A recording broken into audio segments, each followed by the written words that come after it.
artists, Miss Arroyo here. Thank you for joining me.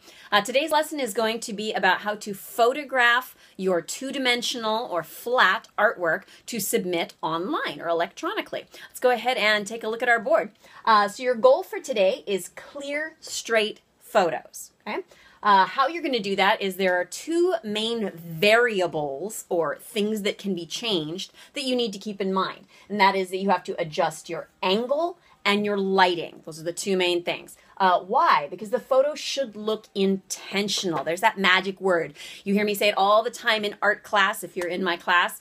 And we want the photo to look just as intentional as the artwork. So let's take a look at that. Oftentimes when we're working, we're sitting down. The problem with taking a photo from that seated position is that your camera is not usually directly over your artwork. The camera is at an angle, and that makes the photograph come out at an angle too. Notice how the side of the art is not parallel to the side of the photograph? It makes kind of a triangle, and that means it's not straight. What you want to do is stand up and hold your camera directly over the artwork. Your camera is then straight above the paper and your photograph will come out straighter too. See how the side of the paper is parallel with the side of the photo now? That means it's straight. Now once you've got the angle correct, you need to focus on lighting. Lighting can come from different sources, a lamp, a window, or in this case, an open front door. Now, if I stand with my back to the light when I take my photo, I am blocking the light, and I will cast a dark shadow on my art, which I don't want. I need to stand so that I'm facing the light while I photograph, so that the light will hit my art.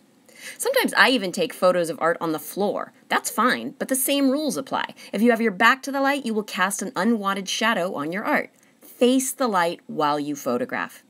Now, one last thing that can sometimes cause a photograph to look unintentional is when the paper is curled. That creates the appearance of an unwanted curve along the edge of the artwork.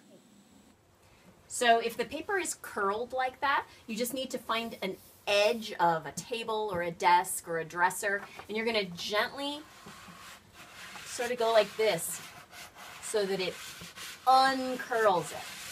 See how I did that and it made it go much more straight, much more flat. You don't want to tear it, but you want to do enough to where it will make your artwork lie flat.